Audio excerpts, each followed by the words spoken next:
Gitakda alas 2 karong hapon ang public hearing sa Davao City Council kalabot sa pag-usab sa liquor ban ordinance o anti-smoking ordinance sa syudad.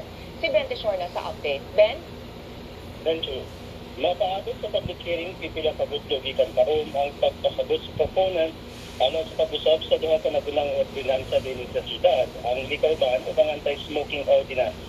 Gipataw ang hearing sa Committee on Rules, Privileges and Ordinances, ubos ni Councilor Tomas Montalban to the Port of Himuon kini sa National Hall.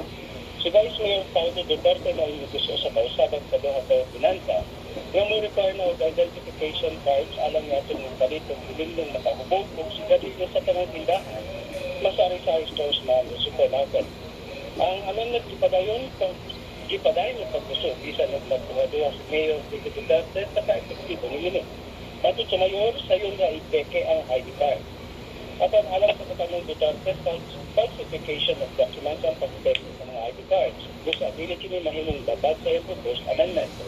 Ipasabot ni Vice Mayor Duterte na makabenepisyo sa iyong proposed amendment ang publiko aron kalikayan ng pagpapalit sa mga minors at pilo o sigarilyo. Ang mga duha ka ordinansa tipid lang sa mga ordinansa nga hugot na gipatuman din sa Davao City o iulagwan nga may disiplina sa katawhan.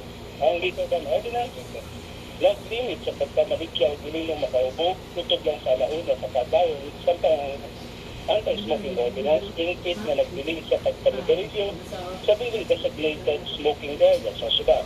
Isang plaza o park dahil sa Davao City kidili ang pagpanigarilyo. Dahil ang ordinansa nga hugot ipatuman sa syudad na ang firecracker ban atol sa mga okasyon sa mga Pasko, Kabuntoy. Nandiyo? Daghang salamat, Ben Tishorna, reporting gikan Davao City.